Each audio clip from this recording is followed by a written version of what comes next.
Adams and Clay counties look much different today than they did during World War II. News 5's Dennis Kellogg tells us why as he spends a day in the heartland looking back at a wartime facility that completely changed an entire region.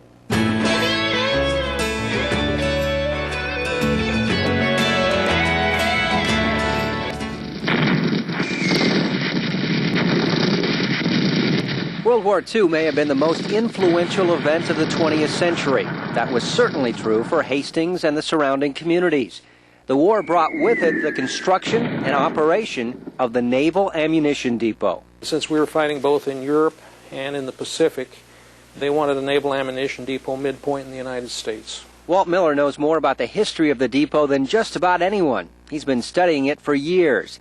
He knows well the impact this $71 million and nearly 48,000-acre facility had on the region. They were just coming out of a depression and drought, and 40% of the people in Adams County were unemployed at that time. That's why the 74-cent-an-hour jobs and 60-hour work weeks looked so good. They had to recruit workers from other states to fill all the jobs needed to make the rockets, bombs, mines, and torpedo warheads.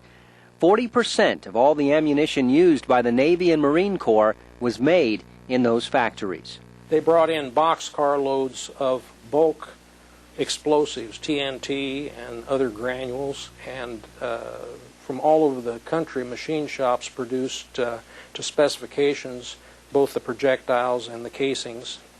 And these were filled in load and assembly line by workers. With so much explosive material around the Naval Ammunition Depot, the work there was very hazardous. There were accidents and explosions and deaths.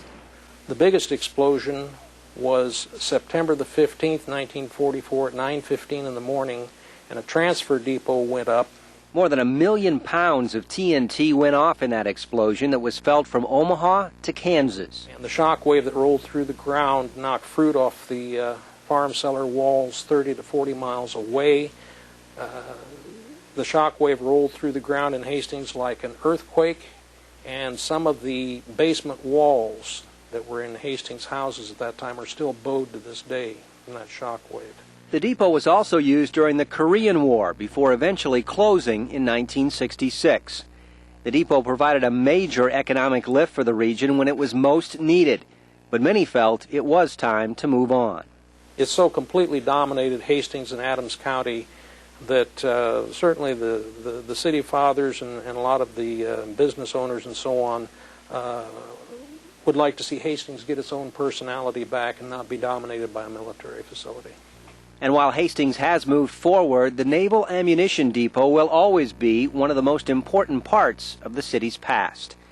In Hastings, with videographer Richard Tolson, Dennis Kellogg, News 5.